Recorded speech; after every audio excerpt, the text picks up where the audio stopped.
Hola, ¿qué tal? Hoy estoy aquí en Nuevo León con una vista impresionante del Tecnológico de Monterrey.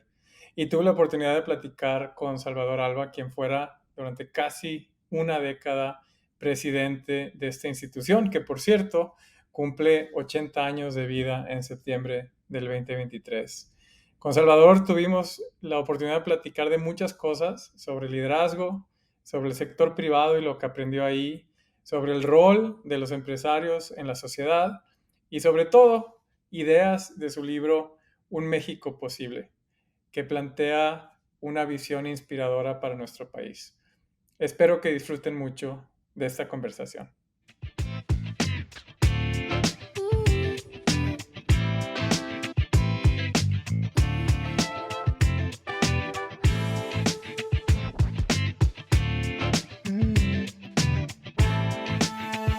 Salvador Alba, bienvenido. Bienvenido, Arturo, qué gusto saludarte. Vamos a empezar hablando un poquito sobre tu trayectoria. Te formaste como ingeniero químico en el sector privado, tuviste una larga carrera en muchas empresas, incluyendo empresas globales como PepsiCo, con impacto en México y en América Latina, y con aportaciones muy importantes en muchos temas, incluyendo innovación, mercadotecnia, emprendimiento. Y empiezo con tu trayectoria porque creo que mucho de lo que has logrado hacer después de tu carrera en el sector privado fue porque tomaste algunas ideas, algunos conceptos que internalizaste en tu propia vida y que los has llevado a otros sectores y que los has además plasmado en algunos libros, Empresa Admirada, Tu vida, tu mejor negocio. Entonces, si tuvieras que resumir los conceptos más importantes, las ideas más importantes que aprendiste en el sector privado, ¿cuáles serían? Híjoles, es una pregunta bien compleja. Deja tratar de arrancarte. Yo al final me considero que soy un emprendedor de vocación. Emprendí negocios desde los 16 años, pero terminé dirigiendo empresas hace más de 40 años y durante este tiempo mi actitud siempre fue en esa búsqueda de pensamiento diferente, sobre todo en los procesos de administración. Tuve la oportunidad de conocer a Michael Porter y darme cuenta que los procesos de planeación que estudiamos en las escuelas pues no tenía nada que ver con sus ideas. Después conocí a Michael Hammer, que fue el que retó a la reingeniería de las organizaciones y dejar de pensar en, la, en los hilos de poder. Y luego también en Stanford estuvo Jerry Porras, ¿te acuerdas que escribió el libro de Build to Last? Donde él decía qué hace que las empresas perduren por siglos y encontró este tema de sentido de propósito, de cultura. Entonces, todas estas piezas que al final académicamente eran piezas individuales, traté de llevarlas a un proceso para poder aterrizar en las empresas. A mí me tocó entrar a Sabritas dentro de una de las crisis más duras con el presidente López Portillo, que unas devaluaciones enormes, y nos tocó crear un negocio de la nada. Y entonces creé una metodología que se llama BOC, que es alinear la visión, la organización y la cultura. Y la verdad que si tocas esas tres piezas, pues generalmente haces una transformación profunda.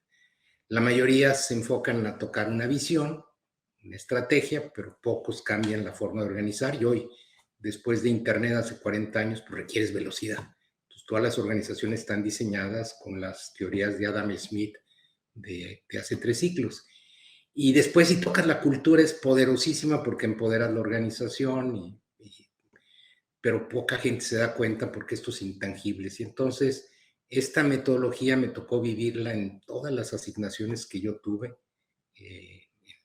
Mi actividad en Sonrix, después vine a Gamesa, después manejé PepsiCo Latinoamérica de alimentos, luego bebidas, y en el TEC, y te diría que prácticamente en todos se aplica lo mismo. La gente está buscando un sentido de propósito, una estrategia que te diferencie, que se salga del commodity, y una vez que la pones, pues ponte a accionar sobre ella, organízate Y eso al final fue también lo que me tocó hacer los 9 años que estuve en el TEC de Monterrey, ¿verdad?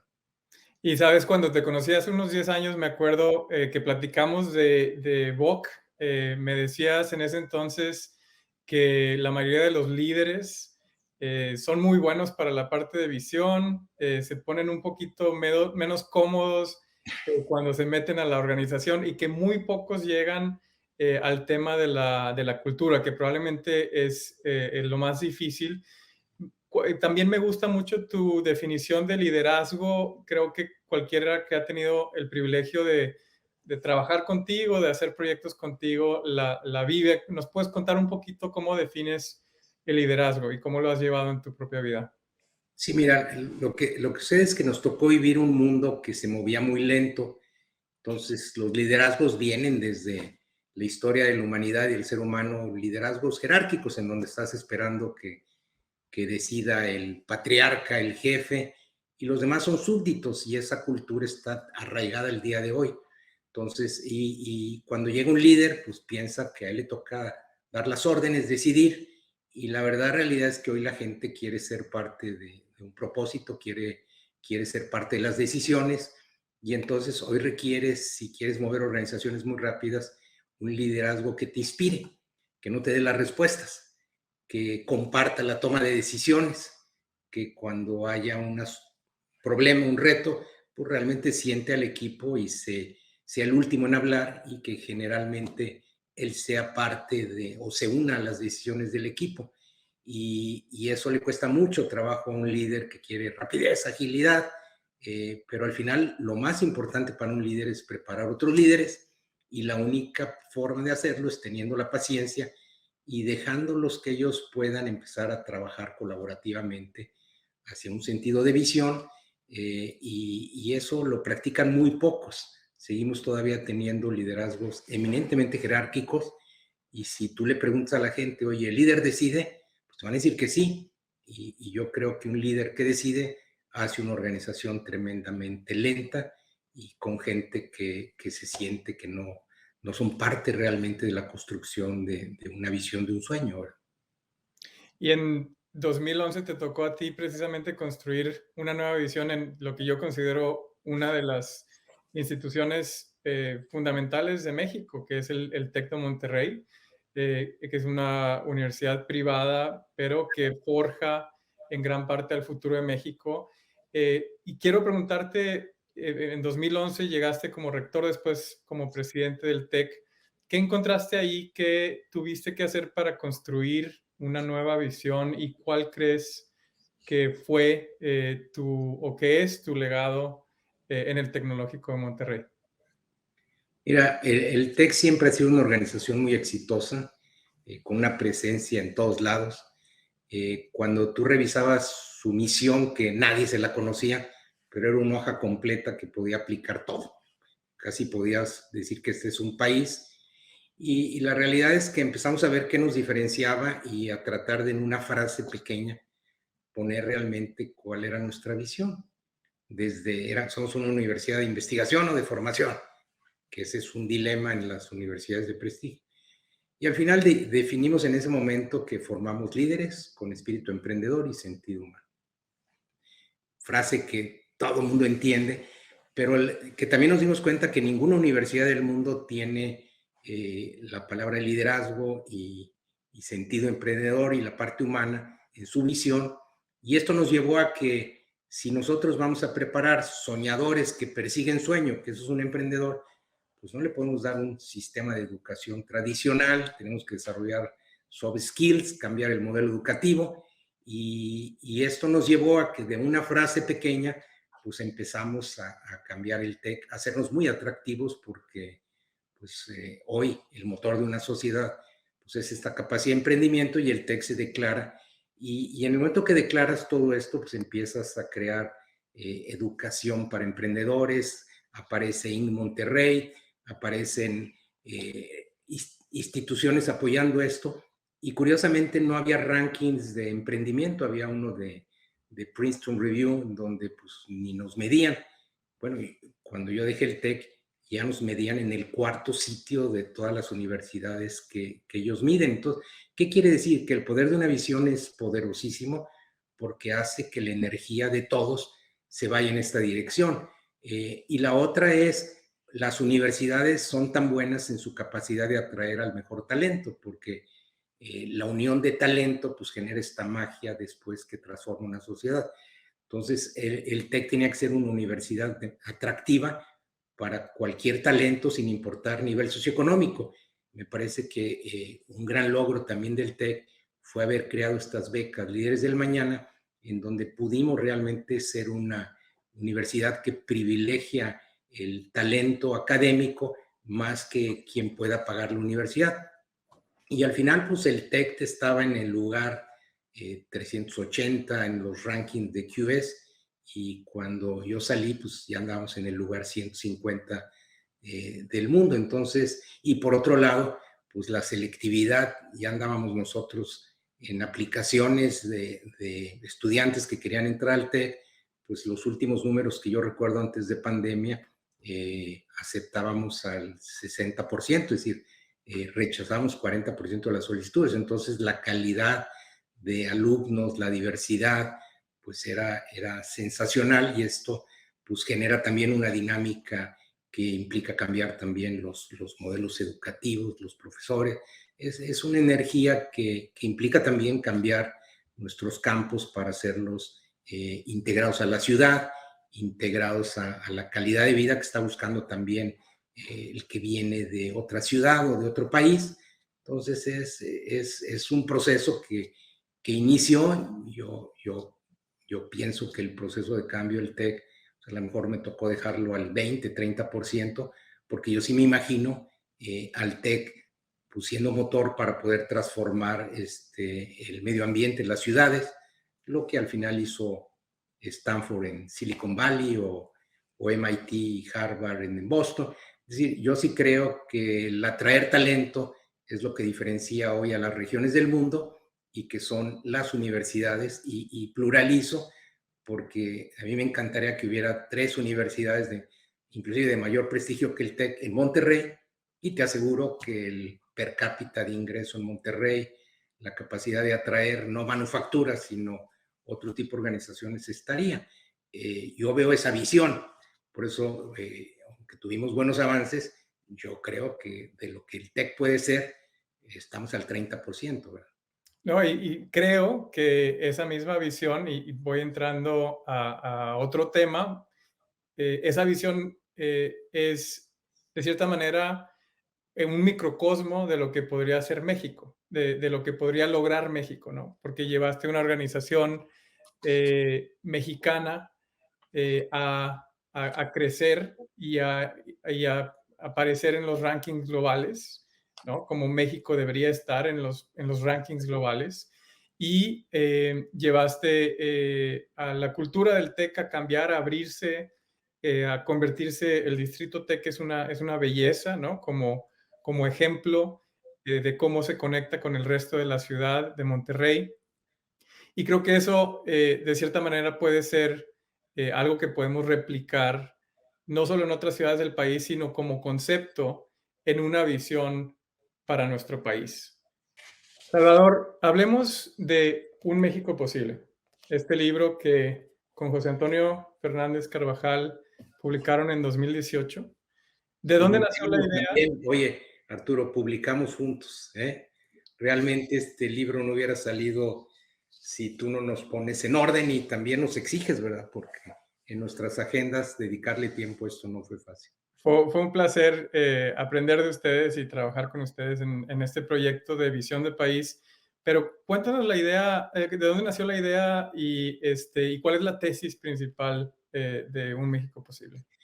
Mira, el consejo que presidía José Antonio, y yo llegando también nuevo ahí al TEC, pues empezamos pues, lo natural, a salir a ver las mejores prácticas que existen en el mundo, en las universidades, y cada año el consejo salíamos, recuerdo el primer viaje fue a Stanford, después a UT Austin, y después empezamos a salir a Singapur, a China, a Israel, a todos los países.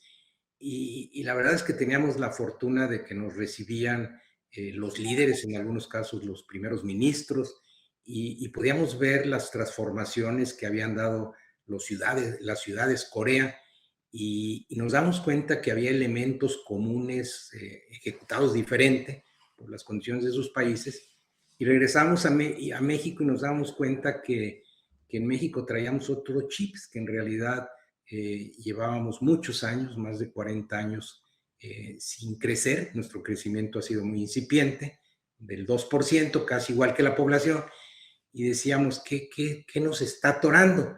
Y veíamos que las respuestas eran relativamente simples, pero no estaban en las prioridades de nadie, como lo sucede en muchos de estos países.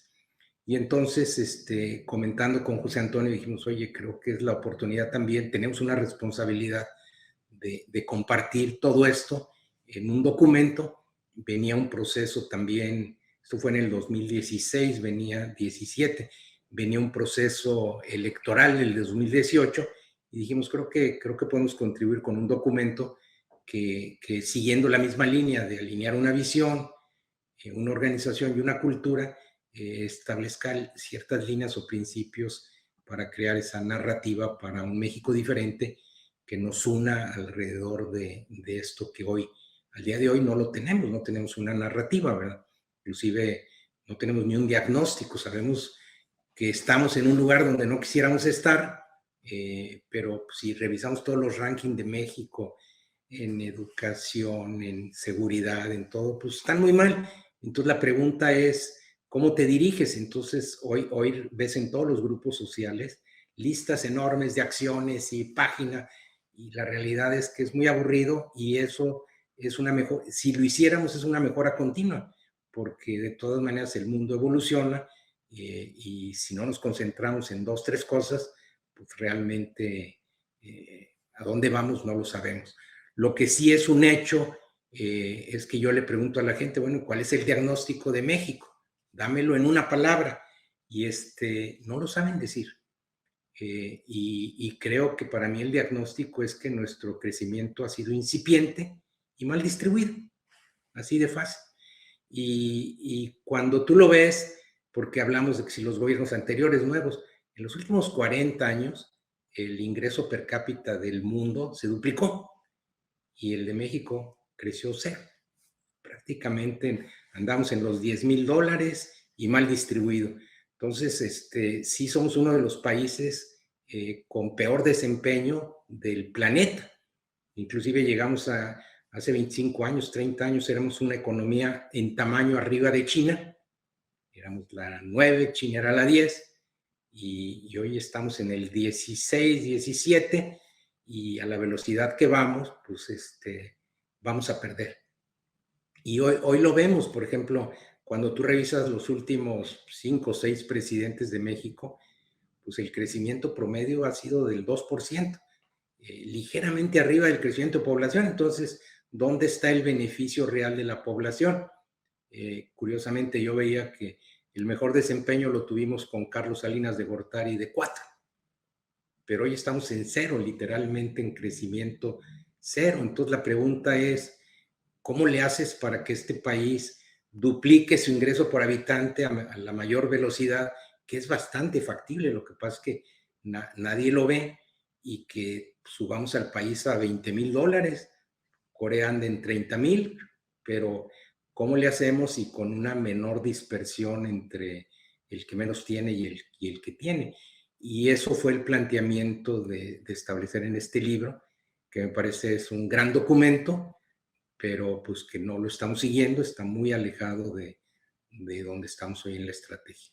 Creo que hablando de liderazgo, como hacíamos hace rato en el contexto del sector privado, y en donde decías que un líder es alguien que inspira, no el que te dice qué hacer. Si adaptamos esa idea al liderazgo que necesita México, creo que el libro rescata una visión del país del sí. ¿Nos puedes platicar un poquito cuál sería una visión que inspiraría a los mexicanos, a las mexicanas para crear este país que podríamos tener, para vivir el potencial que tiene nuestro país? Mira, el primer tema es cómo manejar una energía positiva. Los seres humanos estamos siempre a la defensa, vivimos retos todos los días que nos llegan y generalmente actuamos con una energía negativa. Entonces, lo primero es cómo un país joven de mucha gente que quiere progresar, quiere mejorar, le unimos una energía positiva. La otra pregunta que nos hicimos, si recuerdas, era ¿cuál es el diferenciador o la ventaja competitiva de México cuando vemos todos los rankings que andamos muy mal? Y nos dimos cuenta que México, cuando tiene rumbo, lo veíamos mucho en los temblores, cuando no interviene el gobierno, sale la gente y se organiza y es muy empática en ayudar a los demás. Y entonces decíamos, en México, y nos sucede también mucho en el norte, en Monterrey, cuando hay huracanes o problemas, hacemos que las cosas sucedan. Entonces decíamos, oye, ¿cómo le levantamos el orgullo y la autoestima al mexicano de cuando tenemos rumbo y dirección, hacemos que las cosas sucedan? Y si tú recuerdas, bueno, pues dijimos, bueno, eso cómo lo trasladas a un eslogan que nos podamos apropiar o se pueda apropiar la sociedad. Y dijimos, bueno, México, el país del sí. Y por otro lado, dijimos, a ver, ¿qué es lo más valioso de México? Que hoy si te pones a ver, es por lo que más nos admiran, pues porque tenemos gente joven. México es el país número 9 en el mundo en cantidad de gente joven, que es este bono demográfico, que si no lo aprovechamos se nos va a acabar. Y entonces dijimos, oye, ¿cómo capitalizamos en esta energía? Ahora implica darle nuevas capacidades, enfocarte en la educación, todo esto que tú y yo establecimos o platicamos en el libro, pero al final, imagínate decirle a la gente, México, hacemos que las cosas sucedan, México es el país del sí, y enfoquémonos en poquitas cosas, porque en realidad la gente confunde entre qué hay que hacer la tarea y qué son cosas que transforman, que te llevan a otro nivel. Y sin duda establecimos 4 grandes bloques que hoy pues, califican mal, y sin duda en una economía de talento, pues el talento pujante, comprometido es importantísimo. Hoy México no le da la oportunidad a mucha gente de buena educación. A nivel universitario, solo el 19% tienen sus capacidades, sin hablar de la calidad. Entonces, cuando vemos los bajos salarios en México, pues tienen que ver con oferta o demanda, pero también con las capacidades de la gente. Por otro lado, una característica que tiene México, tiene un vibrante espíritu emprendedor. En los estudios donde le preguntas a la gente, contra otros países, si van a emprender un negocio en los próximos 2 años, México y Colombia califican como los mejores países del mundo. ¿Qué quiere decir? Que hay una energía, pero inhibimos este espíritu emprendedor porque les hacemos casi imposible emprender sus negocios. Yo estimo que en México hay ahorita 8 millones de emprendedores, que es el 2% de la población mundial, y que ellos podrían abrir, 1 millón de ellos podría abrir mañana un negocio si se les simplificara la vida y crear 3 empleos, y entonces generaríamos 3 millones de empleos y no 800,000 empleos, que es lo que creamos los últimos 12 meses. Cuando tú generas 800,000 empleos, pero hay 2 millones de gente queriendo empleos, pues los salarios tienden a... Y ve los Estados Unidos. En este mismo periodo, Estados Unidos generó 5 millones de empleos, que equivalente a la población de México debíamos estar generando 2 millones de empleos nosotros. Entonces, nos sentimos felices por el resultado de 800,000 y la verdad, y los salarios nuestros, pues, están en 500 pesos el día y en los Estados Unidos están a 4,000 pesos el día. Estamos hablando de unas brechas que tenemos que corregir. Entonces, si corregimos esas brechas con nuevas capacidades en la gente, pues seguramente. Entonces, al final, el talento, este vibrante espíritu emprendedor, y la otra, saber que la gente quiere vivir en lugares seguros, divertidos y donde pueda desarrollar su calidad de vida. Y esto tiene que ver con la formación de ciudades. Nosotros, desgraciadamente, expandimos en la urbanización, las manchas urbanas las expandimos 6, 8 veces y la población creció 2 veces, y entonces pues creamos un desastre urbano que hoy genera contaminaciones, falta de integración, falta de inclusión, porque separamos los que dan servicios a la gente de buen poder adquisitivo viven en otros lados y entonces pues tenemos una sociedad poco incluyente porque hoy lo que vimos en Asia es que el que tiene dinero vive en los mismos lugares que la gente que no lo tiene y al final comparten la educación, comparten las escuelas, comparten los parques. Entonces, al final, el que tiene posición económica de una otra forma es solidario y subsidia a que la gente tenga un piso parejo. Nosotros excluimos también estas posibilidades. Y por último, sin duda, crear un ecosistema muy amigable para las empresas, que les dé certidumbre, Estado de Derecho. Entonces, pues en todos estos calificamos mal, pero no lo veamos así. Si los corregimos, rápidamente podemos expandir. Y al final eso fue lo que hizo China. Los que han tenido oportunidad como tú de ver el modelo chino, pues metieron 80 millones de emprendedores a través de las plataformas de Alibaba y cuando ves por qué generaron crecimientos del 10-12, fue por el emprendimiento. Y eso mismo México lo puede detonar mañana con complejidad, pero no lo estamos viendo, ¿verdad? Salvador, el tema del talento es muy importante. Me gusta mucho que tocaste esa parte, esa restricción. Cuando yo entré al TEC de Monterrey, encontré ahí una meritocracia, porque mi esfuerzo me llevó a conseguir una beca, mi beca me llevó a terminar mis estudios y mis estudios me llevaron a hacer una maestría en el extranjero y de ahí para adelante, ¿no? Y cuando he estado en el sector privado, también en algunos lugares se encuentra también una especie de escalera meritocrática. Si le echas ganas y haces las cosas bien y tienes ideas, puedes crecer. El sector en donde no encontramos una meritocracia es el sector público. Y muchas de las ideas que planteas en el libro, de Un México Posible, pues lamentablemente las ejecuta el ejecutivo, el legislativo o el poder judicial. La pregunta es, ¿cómo crees que podamos crear una meritocracia pública en México para que esta visión la pongamos en las mejores manos? Sí, mira, aunque definitivamente en el sector privado hay un sistema de meritocracia mejor, yo creo que tampoco está en lugares donde debe estar.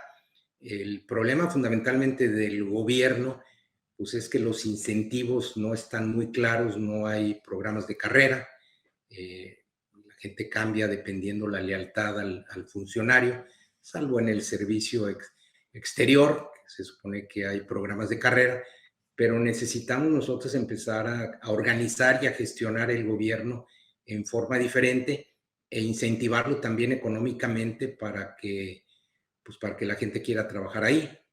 Recuerdo yo en Singapur, que una población que no crece, y ellos nos decían, fíjense, un país muy pequeño, decían, invertimos 30 millones de dólares para entrenar los estudiantes más brillantes para que se vayan a las mejores universidades del mundo gratis y regresan y tienen la obligación de trabajar 3 años en el sector público. Entonces resulta que el sector público tiene al mejor talento que les ha hecho pues toda la digitalización de procesos, pues mucho de lo que necesitamos hacer en las empresas. Entonces, estos fondos desde la perspectiva de gobierno para incentivar a que la gente salga a estudiar, regrese, haga su proyecto social o se quede de por vida a trabajar en el sector público. Todo eso debía de estar. Lo que sucede es que en la forma de organizar nosotros, casi todas nuestras empresas y el gobierno, fragmentamos por silos. Entonces la pregunta es, bueno, ¿quién es responsable del talento en el gobierno? Pues nadie. ¿Quién es responsable de la cultura? Pues nadie. ¿Quién es responsable de los sistemas? Hoy tú requieres que haya sistemas ciudadanos homogéneos, iguales para todos, pero hoy tú vas a Hacienda, al SAT, y pues tienes que meter expedientes con cada uno de ellos. Entonces, requieres gente que aprenda, que sepa cómo gestionar.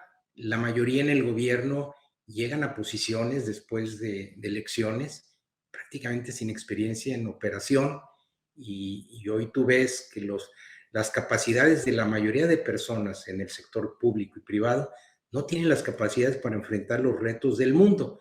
Entonces, si esto no lo cambiamos, de nada nos sirve tener una visión si no vamos a tener capacidad de cambio.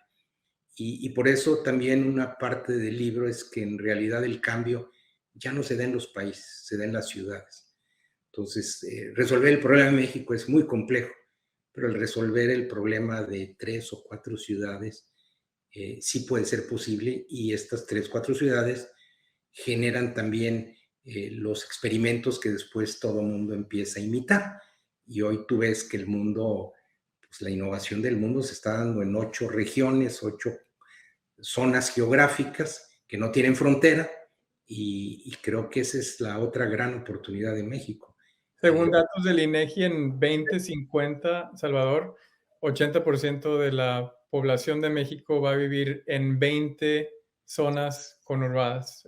Yo creo que si hacemos 20 buenos planes y 20 buenos gobiernos en esas zonas, en México nos podemos olvidar de quién es el presidente completamente. Totalmente, pero tenemos que tomar una medida que nos va a doler en el alma, cómo financiarla, porque hoy todavía venimos de una cultura paternalista donde papá gobierno central y nosotros tenemos una belleza que nunca hemos cobrado impuestos prediales de clase mundial.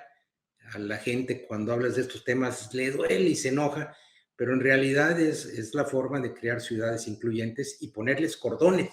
Si nosotros no limitamos el crecimiento a la planeación, podemos crear ciudades que no se van a poder vivir. Y esa ha sido la historia de México. En el norte del país llegaron prácticamente el mismo Monterrey. En los últimos 25 años pasamos de 3 a 5, un poco más de millones de habitantes, duplicamos la población, y cuando tú ves crecimos 2.9% anual. 85% del crecimiento fue por inmigración, no porque mejorara. Y cuando tú ves los indicadores de calidad de vida, transportes, contaminación, es tan terrible. Entonces, en toda esta gran oportunidad que hay de conectarnos con Texas, con Estados Unidos, tenemos que tener cuidado porque nosotros no podemos ir a mayor ritmo. Llegan las fábricas, se quieren poner, pero ¿y quién va a resolver el desastre? Con los salarios que estamos pagando, pues esas gentes no pueden contribuir a su calidad de vida, a los servicios, y si seguimos expandiendo manchas urbanas, podemos crear unas ciudades invivibles, y dentro de 20, 30 años vamos a decir, ¿qué monstruo construimos? Bueno, pues el mismo monstruo que construimos los últimos 20 años de ciudades realmente inseguras. ¿Y con qué presupuestos manejas una ciudad creciendo con esas manchas urbanas? Entonces, el desastre urbano con que México se ha urbanizado, sin duda es uno de los problemas más serios, y esto implica en cambiar el paradigma de ciudades incluyentes, ciudades verticales y financiadas pues, por el que tiene dinero, ¿verdad? Me gustó mucho la historia que cuentas de Singapur y el gobierno de Singapur y cuánto invierten en tener servidores públicos de alto nivel educativo y compromiso. A mí me gusta usar la analogía de la selección nacional. Hay un mundial que no es el mundial de fútbol, es el mundial de quien tiene el mejor gobierno. Y en ese mundial realmente no tenemos la inversión o la capacidad de atraer a los chicharitos, a los mejores talentos a nuestro equipo. Se quedan jugando fuera y jugamos con los peores. Eh, Quiero hacerte una última pregunta sobre la visión de país, un México posible. Han pasado 5 años desde que el libro se publicó.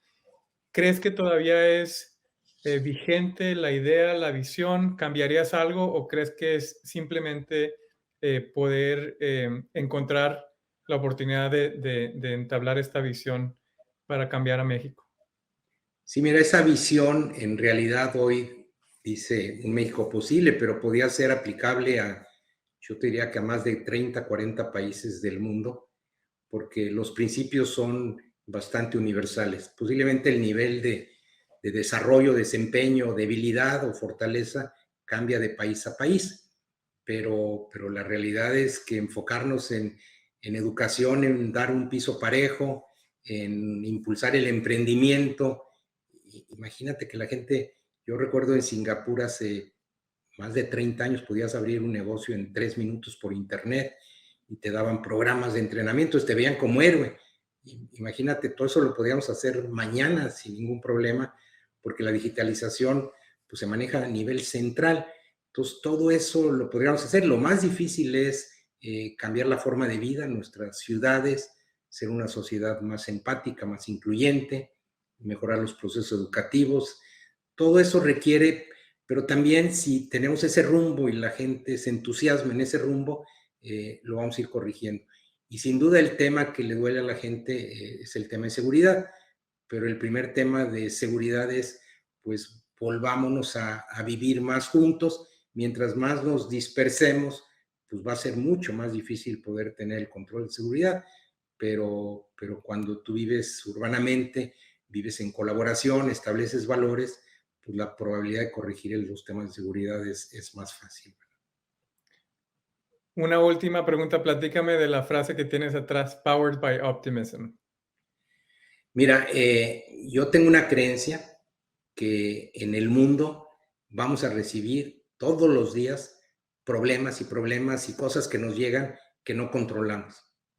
Pero también habemos gente que nos gusta meternos en problemas y querer emprender y hacer cosas diferentes. Lo que es un hecho es que todo eso al final te genera un conflicto interno. Entonces, yo he tratado en mi vida de cambiar esa palabra de conflicto a reto. Entonces, cuando yo digo reto, hasta te emocionas. Te dices, a ver, yo quiero más. La gente le gustan los retos, pero los retos tienen dos posibilidades. Utilizar lo natural en el ser humano, que es energía negativa, miedos, corajes, ansiedades, o utilizar energía positiva. Entonces, como no es natural el uso de la energía positiva, te tienes que entrenar porque el cambio de mundo, pues no hay en la historia de la humanidad, pues no hay una historia de un mundo en tanto cambio. Entonces, si no estamos programados a manejar el optimismo, el por qué sí se puede, el ver el día de hoy, el aprender a vivir el presente, va a ser muy difícil vivir y por eso hoy vemos las crisis de ansiedad, que a pesar de tener satisfactores económicos, hoy que vemos los indicadores de felicidad que hace la OSDE, pues no hay correlación contra los países ricos. Entonces, la pregunta es, ¿qué está pasando? Pensábamos que tener riqueza te da bienestar y satisfacción, y no es cierto. Entonces, también creo que nosotros como sociedad, como líderes, tenemos también que cuidar los temas de bienestar, y creo que también en la organización de un gobierno, nosotros, si recuerdas en el libro, poníamos también un proceso para ver el bienestar, la prevención y la felicidad de la gente. Imagínate que tuvieras un ministerio de esto y no estar corrigiendo los problemas de los sistemas de salud después. Entonces, implica también empezar a cambiar la forma de gestionar los procesos humanos, pero me parece que lo que hace es fascinante la construcción de un país. Cuando vemos indicadores tan bajos como los que tenemos, pues no queda más que mantenerlos ahí o subir para arriba. Yo te garantizo que México puede crecer 10% anual sin ningún problema si detonamos algunas palancas que están ahí listas nomás para que las detonemos, nomás que no las vemos. Salvador, te agradezco por ayudarnos a ver más allá, por aventarnos el reto de cambiar del país del por qué no al país del cómo sí, y sobre todo, como dices, el hacerlo con optimismo. Y siempre es un placer platicar contigo. Muchísimas gracias. No, pues Arturo, muchas gracias a ti y te reitero el agradecimiento por pues, todo lo que has hecho por nosotros. Sé la vena social que tienes tú y estoy seguro que en algunas de las conversaciones que tenemos nos veremos pronto. Excelente, gracias.